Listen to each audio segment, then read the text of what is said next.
नमस्कार, मी अनुजा. मुंबई तकमध्ये आपल्या सगळ्यांचं स्वागत करते. आपल्यासोबत आहेत मुंबई तकचे संपादक साहिल जोशी सर सुद्धा, आणि आम्ही दोघंही मिळून आज चर्चा करणार आहोत ती म्हणजे की विद्यार्थी आंदोलनानंतर भाजपमध्ये कशा पद्धतीने आता बदल होणार आहेत. हे आज विषय चर्चेला घेण्याचं एक प्रमुख किंवा महत्त्वाचं कारण आहे ते म्हणजे की राष्ट्रीय स्वयंसेवक संघ सुद्धा ही जबाबदारी एक प्रकारे पार पाडणार आहे. स्वतः राष्ट्रीय स्वयंसेवक संघाचे सरसंघचालक मोहन भागवत येत्या 6 ऑगस्टला मुंबईमध्ये जेनझी किड्स सोबत किंवा जेनझी तरुणांसोबत संवाद साधणार आहेत. आणि ही गरज यासाठी सुद्धा भासते कारण कुठेतरी अंतर्गत चर्चा अशी सुरू आहे किंवा अशी एक उणीव भासते की भाजपचं संघटन आणि जे तरुण वर्ग आहे यांच्यामध्ये थोड्या प्रमाणात अंतर आहे का, किंवा जी आजची तरुण पिढी आहे त्यांना समजून घेण्यामध्ये आपण कुठेतरी कमी पडतोय का, असंही काहींना वाटतंय. खरं तर हीच तरुण पिढी आहे ती येत्या काळामध्ये सुद्धा भाजपची एक खूप मोठी वोट बँक ठरू शकते. काही प्रमाणात नक्कीच आहे, पण मधल्या काळामध्ये जे सगळं विद्यार्थींचे जे प्रश्न उपस्थित झाले, जे शैक्षणिक गोंधळ जो सगळा तयार झालेला आहे, यातनं कुठेतरी भाजपपासनं हे मतदार दूर होतील का, किंवा येत्या काळात तयार होणारे मतदार सुद्धा दूर जातील का, या सगळ्या गोष्टी लक्षात घेता आपण विद्यार्थ्यांसोबत जास्तीत जास्त संवाद साधायला हवा. खास करून 15 ते 19 वयोगटातले हे जे विद्यार्थी असणार आहेत, ही जी तरुण लोक असणार आहेत, त्यांच्यासोबत संवाद साधायला हवा, याची निकड भासते.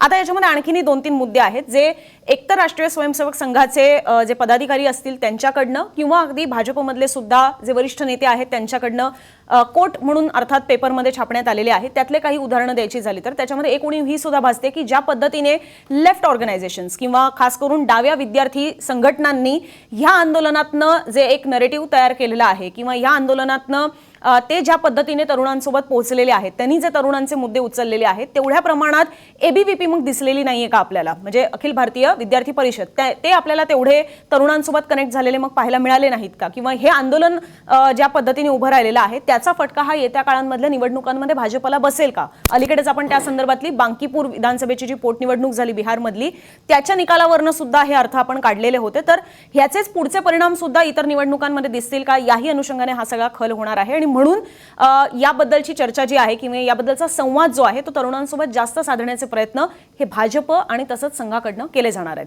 याच विषयावर आपल्याला चर्चा करायची आहे. तुम्हाला सुद्धा खरोखर काय या सगळ्या संवादाच्या अनुषंगाने जी पावलं उचलली जातात त्याच्याबद्दल वाटतं, तुमची मतं सुद्धा आम्हाला जाणून घ्यायला आवडतील. पण मी सुरुवात सरांपासून करते की खरं तर भाजपकडेच संवाद कौशल्य खूप जास्त चांगल्या पद्धतीने आहे किंवा लोकांपर्यंत कसं पोहोचायचं याची टॅक्टिक त्यांना खूप चांगल्या पद्धतीने माहिती आहे. मधल्या काळामध्ये हे सुद्धा होतं की तरुण वर्गच हा खूप मोठ्या प्रमाणात भाजपसोबत जोडला जात आहे. ह्या सगळ्या गोष्टी असताना सुद्धा आता मग असा परत नव्यानं काय ती निकड तयार झालेली आहे की स्वतः मोहन भागवत यांना या विद्यार्थ्यांसोबत संवाद साधावा असं वाटतं. हे बघ, भारतीय जनता पार्टीकडे जे तरुण वर्गातले मुलं येतात, खास करून कार्यकर्ते म्हणून किंवा नेते म्हणून किंवा इतर सगळ्या ह्याच्यामध्ये त्यांना 2 पद्धतीची कुमक मिळत राहिलेली आहे. आता पण म्हणजे 2014 पर्यंत प्रिडॉमिनंटली जर आपण बघितलं तर ती कुमक त्यांना राष्ट्रीय स्वयंसेवक संघातनं मिळत आलेली आहे. आणि राष्ट्रीय स्वयंसेवक संघाशी संलग्न असलेले, डायरेक्ट संलग्न असलेल्या ज्या संघटना आहेत त्याच्यामध्ये एबीव्हीपी आहे, म्हणजे अखिल भारतीय विद्यार्थी परिषद हे भारतीय जनता पार्टीचं अंग नाही आहे, तर राष्ट्रीय स्वयंसेवक संघाची युवक संघटना आहे,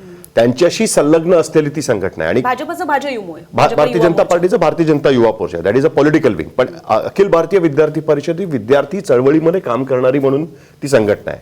आणि त्या संघटनेतनं भारतीय जनता पार्टीला मोठ्या प्रमाणामध्ये नेत्यांची, तरुण नेत्यांची कुमक मिळत आली. त्यातली काही बेसिक उदाहरणं द्यायची झाली तर त्याच्यामध्ये सगळ्यात मोठं उदाहरण राजनाथ सिंग यांचं देता येईल की राजनाथ सिंग असतील, त्याच्यानंतर JP नड्डा असतील, महाराष्ट्रातले विनोद तावडे असतील, स्वतः आपले देवेंद्र फडणवीस असतील, या सगळ्यांचा जेव्हा महाविद्यालयीन काळामध्ये अखिल भारतीय विद्यार्थी परिषदेमध्ये त्यांचा नेहमी संबंध राहिलेला आहे.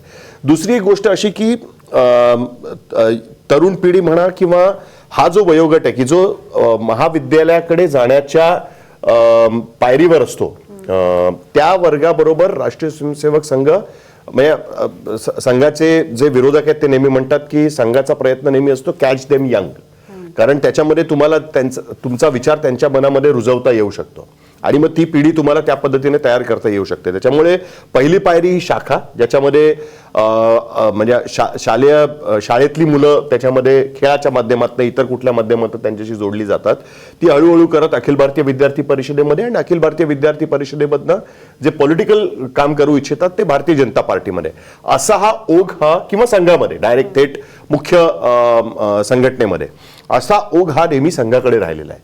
आणि आत्तापर्यंतच्या देशातल्या महत्त्वाच्या मोठ्या आंदोलनांमध्ये, सरकारविरोधी चळवळींमध्ये, महत्त्वाच्या मुद्द्यांवरती अखिल भारतीय विद्यार्थी परिषद अत्यंत आक्रमकपणे उतरलेली आहे. त्यातले काही उदाहरणं द्यायची झाली तर इमर्जन्सीच्या विरोधामध्ये जो लढा होता त्याच्यामध्ये जयप्रकाश नारायण यांच्याबरोबर चळवळ असेल, त्याच्यामध्ये अखिल भारतीय विद्यार्थी परिषद राहिलेली आहे. मंडल आयोगाच्या विरुद्ध जे रान पेटवलं गेलं मोठ्या प्रमाणामध्ये, त्याच्यामध्ये अखिल भारतीय विद्यार्थी परिषदेचा फार मोठा हात राहिलेला आहे.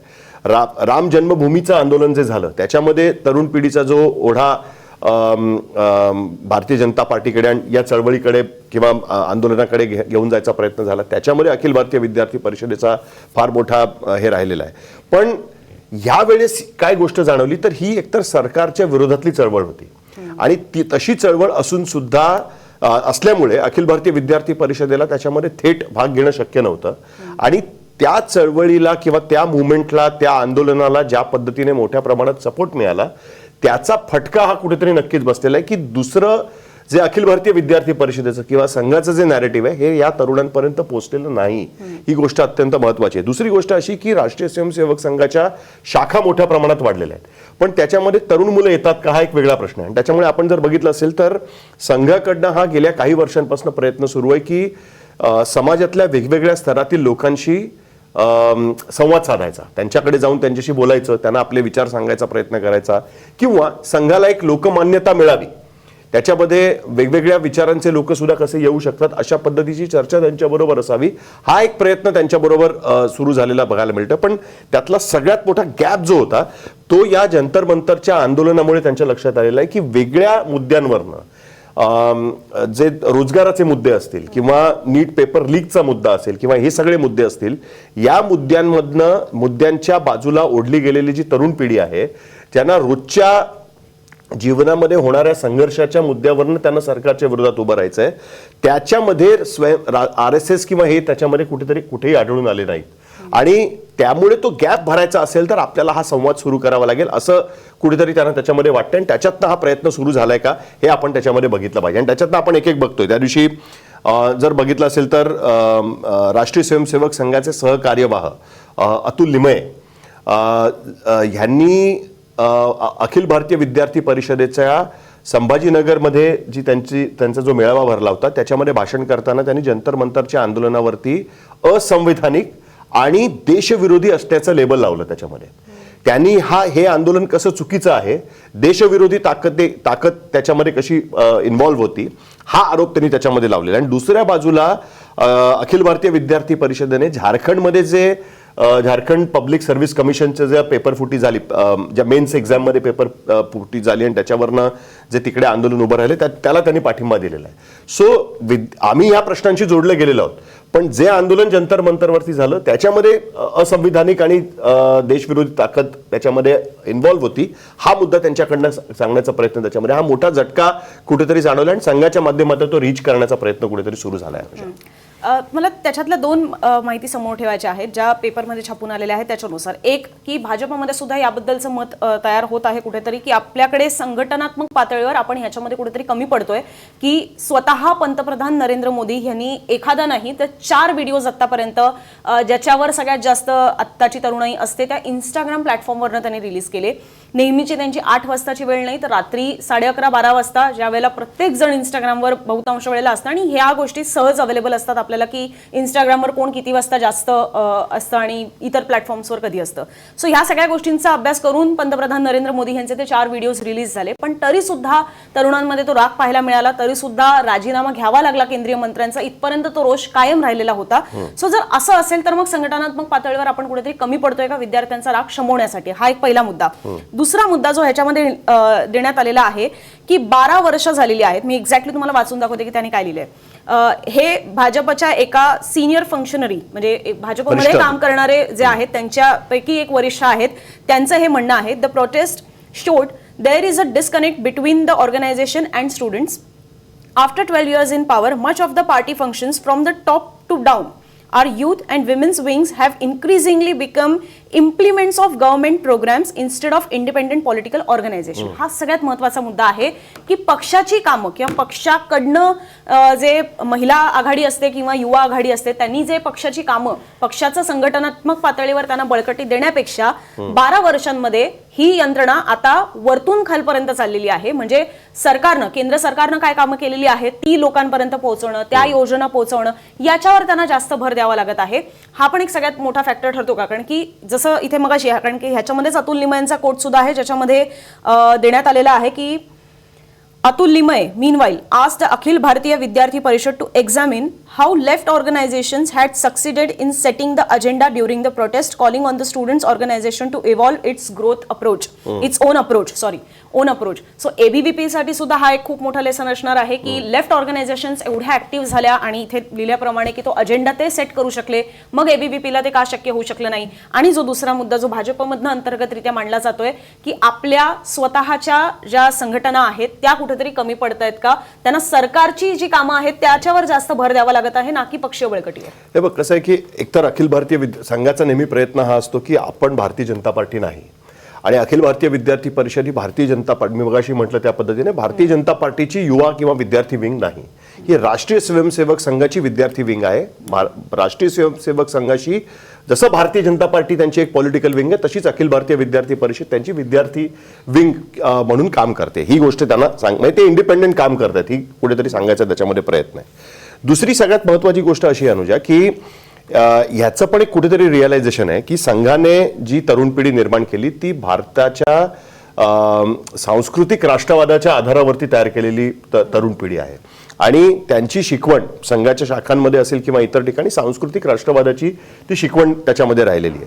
पण जे मुद्दे जंतर मंतरवरती आले ते तरुणांच्या भविष्याशी निगडीत अशा पद्धतीचे होते आणि ते इररिस्पेक्टिव्ह ऑफ द गव्हर्नमेंट होते. म्हणजे त्या ठिकाणी भारतीय जनता मोदींचं सरकार असेल, खडगेंचं सरकार असेल, मनमोहन सिंगांचं सरकार असेल की इतर कोणाचंही सरकार असेल, त्या करप्शन, एम्प्लॉयमेंट म्हणजे रोजगार किंवा शिक्षणाशी संबंधित असलेले मुद्दे, हे सगळे मुद्दे हे कुठल्याही सरकारच्या काळामध्ये निर्माण होऊ शकतात. त्याच्यामध्ये तुम्ही कुठल्या आयडियोलॉजीचं सरकार आहे याच्याशी संबंधित ते नाहीये. त्याच्यामुळे त्या मुद्द्यावरनं या सगळ्या विद्यार्थ्यांना एकत्र आणणं किंवा वेगवेगळ्या स्तरातील वेगवेगळ्या कास्टमधले वेगवेगळ्या आर्थिक स्तरातील मुलांना सुद्धा एकत्र आणणं, एका स्टेजवर आणणं हे शक्य झालं. त्याच्यामध्ये लेफ्ट स्टुडंट्स युनियन होत्या ह्याच्याबद्दल काही डाऊटच नाही. पण हे करत असताना ज्यांचा पॉलिटिकल आयडियोलॉजीशी काही संबंध नव्हता असा वर्ग सुद्धा मोठ्या प्रमाणामध्ये तिथे उतरला. ज्या पद्धतीने आपण करप्शनच्या मुद्द्यावरती पॉलिटिकल बॅकग्राऊंड नसलेला तरुण वर्ग हा रामलीला मैदान किंवा अण्णा हजारेंच्या आंदोलनामध्ये सामील झालेला आपण त्यावेळेस बघितलेला होता. सो ती चालना त्याच्यामध्ये मिळालेली होती आणि तिथे आपण कुठेतरी कमी पडतो आणि म्हणून पुन्हा एकदा आपली जी शिकवण आहे किंवा आपलं जे हे आहे ते लोकांपर्यंत पोहोचवलं पाहिजे, हा प्रयत्न त्याच्यामध्ये दिसतोय. नंबर 1. नंबर 2, संघाच्या शाखांमध्ये बौद्धिक घेतलं जातं. म्हणजे काय म्हणतात त्याला की there is a communication from somebody जे तुम्हाला सांगत असतात की ही गोष्ट अशा पद्धतीने आहे. जंतर मंतरवरती काय आढळून आलं की ही आर्ग्युमेंटेटिव्ह तरुण पिढी आहे की जी प्रश्न विचारणारी आहे, ज्यांना फक्त कोणी एका पदावर बसलंय किंवा वयाने मोठा आहे म्हणून त्यांचं फक्त ऐकावं या विचाराची ती तरुण पिढी नाही. हा एक मोठा बदल त्याच्यामध्ये झालेला आहे आणि हा सगळ्याच देशांमध्ये कधी ना कधीतरी होत असतो किंवा त्याचं एक सायकल असतं, ते परत त्या पद्धतीने होत असतं. त्या दिवशी मोहन भागवतांचं स्टेटमेंट असं होतं की एक काळ असा होता की आमच्या आई वडिलांनी जे काही सांगितलेलं आहे ते आम्ही तसं ऐकायचो म्हणून. ही तरुण पिढी त्या पद्धतीची नाहीये. तो उल्लेख अशा अर्थाने होता की आमची पिढी ही फार ओबिडियंट होती, म्हणजे आज्ञाधारक होती. आम्हाला जी आज्ञा दिली तर ती आमच्या आई वडिलांनी दिलेली आहे किंवा आमच्या गुरूंनी दिलेली आहे ह्याच्यावरच आम्ही ते ऐकायचो. आणि आताची पिढी जी आहे त्यांना त्याच्यामागचं लॉजिक समजून घ्यायचं असतं, त्यांना प्रश्न विचारायचे असतात, ते आग्रही असतात की आम्हाला तुम्ही सांगताय ते ठीक आहे, ते आम्ही ऐकू सुद्धा, पण आम्ही ते का ऐकावं ह्याचं पण आम्हाला कारण मिळालं. करेक्ट. सो त्याच्यामुळे हा जो संवाद केला जातोय हे लेक्चरच्या माध्यमातला संवाद असणार आहे की गिव्ह अँड टेक असणार आहे प्रश्न उत्तरांच्या बाबतीमध्ये. हा मुद्दा सगळ्यात महत्वाचा त्याच्यामध्ये त्या पद्धतीने राहणार आहे. पण एक लार्जर रिअलायझेशन कुठेतरी त्याच्यामध्ये आलेलं आहे की अनेक वर्ष सत्तेमध्ये राहिल्यानंतर एक जो डिस्कनेक्ट तयार होतो तो डिस्कनेक्ट कुठेतरी तयार झालेला आहे आणि तो पण त्या नवीन पिढीबरोबर. कारण मतदान करणारा वर्ग हा 40च्या पुढच्या पिढीतला मतदार होता, जो 2014 मध्ये तरुण वर्ग होता, जो आता एक मध्यमवयीन वर्ग झालेला आहे आणि तो तुमचा लॉयल मतदार राहिलेला आहे. आणि मी मगाशी म्हटलं त्या पद्धतीने तरुणांची कुमक ही दोन पद्धतीने भाजपात व्हायची. एक संघाकडनं एबीव्हीपी मधनं त्या विंग्समधनं होत होती आणि दुसरी पंतप्रधान मोदींनी त्यांचे विकासाचं मॉडेल आणून जे एक लोकांना अट्रॅक्ट केलेलं होतं, ज्याच्यामध्ये अनेक जण असे होते की ज्यांचा पॉलिटिकल काही संबंध नव्हता, पण त्यांना वाटत होतं की या पक्षाबरोबर राहिल्याने आपण त्याच्याशी जोडले जाऊ शकतो. त्यामुळे आपण जर आत्ताचा भारतीय जनता पार्टी बघितली तर त्याच्यामध्ये मूळ संघातनं न आलेले सुद्धा मोठ्या प्रमाणात लोक आपल्याला बघायला मिळतील की ज्यांचा मूळतः संघाशी काही संबंध राहिलेला नाहीये. त्या बॅकग्राऊंडमधनं ते आलेले नाहीयेत. ते वरिष्ठ पदांवरती आहेत पण ते सर्वोच्च पदांवरती नाही आहेत, पण तरी सुद्धा ते सिस्टीममध्ये आहेत. पण तसं असून सुद्धा जी नवीन पिढी 2014 नंतर तयार झालेली आहे किंवा जी 2025-24 मध्ये 18-20 वर्ष ओलांडून आता मतदार म्हणून पुढे येऊ शकते, त्यांनी 2014 नंतर फक्त मोदींचंच सरकार बघितलेलं आहे. त्यांनी 2014 नंतर भारतीय जनता पार्टीचं सरकार बघितलेलं आहे आणि त्यांना 2014च्या आधीची परिस्थिती आठवण करून देऊन तुम्ही फारसं काही हशील करू शकणार नाही, ही गोष्ट पण कुठेतरी लक्षात आली आहे. आणि जंतर बंतरच्या आंदोलनात तर ती अजूनही काय म्हणतात अधोरेखित झालेली आहे. म्हणजे तू मागे एकदा चर्चेमध्ये म्हणाली होतीस की ते मिलेनियलांचं आंदोलन होतं. म्हणजे मी असं म्हणत होते की त्याच्यामध्ये सर्व वयोगटातले तरुण चूक आहे म्हणणं किंवा फक्त हेच मानणं चूक आहे की त्याच्यामध्ये जेनझीज होते. ठीक आहे. सो बेसिकली जे 30 वर्षाची मुलं आहेत असं आपण जर पकडलं, सगळ्यात मोठा वयोगट जर आपण पकडला, 2014 मध्ये ती 30 वर्षाची मुलं 15 वर्षाची होती, बरोबर आहे. सो त्या काळामध्ये त्याच्या आधी शाळेमध्ये असताना काँग्रेसच्या सरकारच्या काळात काय झालं होतं याच्याशी त्यांना काहीच घेणं देणं नाही. जंतर मंतरवर चर्चा सुरू होती ना, कारण की तिथे सुद्धा अर्थात ते गोष्ट म्हणजे आपण जेवढं कॅमेऱ्यावर शूट करत होतो त्याच पद्धतीने काही गोष्टी असं नॉर्मली लोकांशी संवाद साधण्याचा सुद्धा प्रयत्न असायचा. विद्यार्थी तिथे जे यायचे, आंदोलक यायचे, त्यांच्याशी ऑफ कॅमेरा सुद्धा गप्पा मारल्या जायच्या आणि त्यातनंही समजून घेण्याचे प्रयत्न होत होते. त्यात सुद्धा त्यांचं हेच म्हणणं होतं ना. स्वतः अभिजित दिपके म्हणतो की मी जेव्हा अण्णांचं आंदोलन सुरू होतं तेव्हा मी शिकत होतो, शाळेत होतो, कॉलेजमध्ये होतो, जे काय असेल, पण तेव्हा तो शिकत होता, असं अभिजित दिपकेचं म्हणणं आहे. तिथे येणारी जी आता आपण जरी 30च्या आतली पिढी पाहिली, 30च्या आतले तरुण पाहिले, हे सगळेच जण इन्क्लुडिंग मी, अण्णा आंदोलन सुरू होतं त्यावेळेला आम्ही कॉलेजेसमध्ये होतो किंवा तिकडे येणारे सुद्धा बऱ्याच जणांचं हेच म्हणत. सो तुम्ही यांच्यावर शिक्के असे नाही लावू शकत की जसे आत्ताच्या 40-50 मध्ये असलेल्या लोकांवर लावले जातात किंवा काँग्रेसचं होतं तेव्हा तुम्ही शांत का बसलात किंवा अमुक अमुक यांचं सरकार होतं तेव्हा तुम्ही शांत का बसलात आणि आम्हालाच हे प्रश्न का विचारले जातात. तेव्हा आम्ही शाळेमध्ये होतो, तेव्हा आमच्या आई वडिलांचे सोबतचे सुद्धा असे बाळ असतानाचे फोटो वगैरे आहेत, तर तेव्हा थोडी आम्ही ह्याबद्दल काही बोलू शकतो. आम्ही तर आत्ताच्याच लोकांबद्दल बोलू शकतो. सो बेसिकली मुद्दा असा आहे की त्याच्यामुळे ही जी पिढी आता आलेली आहे, जी रस्त्यावर उतरलेली आहे, त्यांनी फक्त सरकार म्हणून भाजप आणि मोदींचं सरकार बघितलेलं आहे आणि त्यामुळे ज्या काही गोष्टी आता होत असतील त्याच्याबद्दल जर प्रश्न विचारायचे असतील तर ते त्या सरकारबद्दलच प्रश्न विचारणार आणि त्या पिढीबरोबर आपला संवाद आहे का, हा एक प्रश्न जंतर मंतरच्या आंदोलनाला मिळालेला रिस्पॉन्स, त्याचा झालेला सक्सेस आणि त्याचं झालेली रिपरकेशन्स जी आपल्याला त्यानंतरच्या पोटनिवडणुकांमध्ये सुद्धा बघायला मिळाली. त्याच्यानंतर संघामध्ये सुद्धा हा प्रश्न निर्माण झालेला आहे की एबीव्हीपी सारखी संघटना आपली आहे, देशभरातल्या वेगवेगळ्या महाविद्यालयांमध्ये त्यांच्या शाखा आहेत, एबीव्हीपीचं काम त्या ठिकाणी चालतं.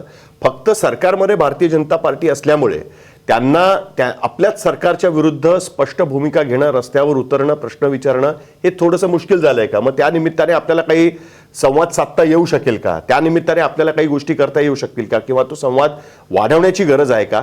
ह्याचं रिअलायझेशन त्यांना झाल्यामुळे ही संवाद अचानक सुरू झाला. म्हणजे आता अचानक आपण बघतोय सगळ्या गोष्टी या जेनझी किंवा तरुण पिढी किंवा नवीन मुलांशी आपण काय संपर्क साधायचा, त्यांच्याशी कसं बोलायचं, पंतप्रधानांचे व्हर्टिकल व्हिडिओ ज्याच्यामध्ये फ्रेंड्स म्हणून ते संबोधित करतात आणि थेट 11:30 वगैरे जे व्हिडिओ टाकले जातात, ड्रग्सच्या विरोधामध्ये मोहीम जी महाराष्ट्रामध्ये सुरू करण्याचा प्रयत्न झाला, तिकडे सुद्धा तरुण पिढीशी संवाद साधण्याचा प्रयत्न झाला. हा जो कार्यक्रम मोहन भागवतांचा होणार आहे तो कार्यक्रम खरं तर खूप आधी ठरला होता, पण त्याला आत्ताच्या कॉन्टेक्स्टमध्ये एक नवीन परसेप्शन त्याच्याबद्दल क्रिएट झालं की ते काय त्याच्याबद्दल सांगतात, कशा पद्धतीने त्यांच्याशी बोलतात, काय भूमिका त्याच्यामध्ये मांडतात.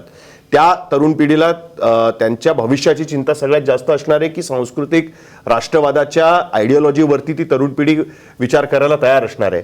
या सगळ्या मुद्द्यांचा उहापोह विचार कुठेतरी संघाला करावा लागणार आहे. अर्थात त्यांचा बेस हा सांस्कृतिक राष्ट्रवादाचा असल्यामुळे, त्यांची आयडिओलॉजी त्या पद्धतीची असल्यामुळे, हिंदुत्व आयडिओलॉजी त्यांची असल्यामुळे त्याला पकडूनच आपल्याला त्यांना तरुणांशी संवाद करावा लागणार आहे.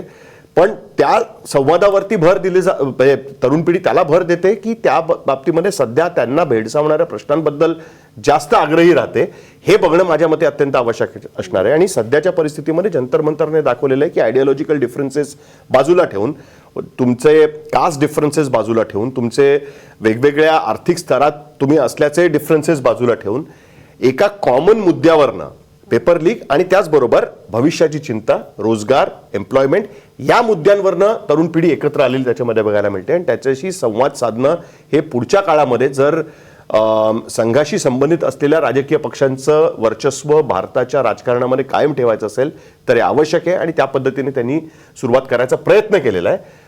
तो कुठपर्यंत घेऊन जाऊ शकतात हे बघणं अत्यंत आवश्यक असणार आहे. पण एक वेकअप कॉल आहे त्या बाबतीमध्ये आणि त्या पद्धतीने प्रयत्न सुरू झालेला आपल्याला बघायला मिळतो. अनुजा, वेकअप कॉल नक्की आहे. आणि सरांनी आता उल्लेख केला त्या पद्धतीने हा जो कार्यक्रम होणार आहे हा मुंबईतल्या NMSCC मध्ये होणार आहे, म्हणजे नीता मुकेश अंबानी कल्चरल सेंटर जे आहे मुंबईमधल्या BKC तिथे हा कार्यक्रम होणार आहे. आणि अर्थात तिथले कार्यक्रम हे पूर्वनियोजित असतात, ते असे अचानक आत्ता काहीतरी एक आंदोलन झालं आणि लगेच उद्या कार्यक्रम ठेवला असे ते नसतात.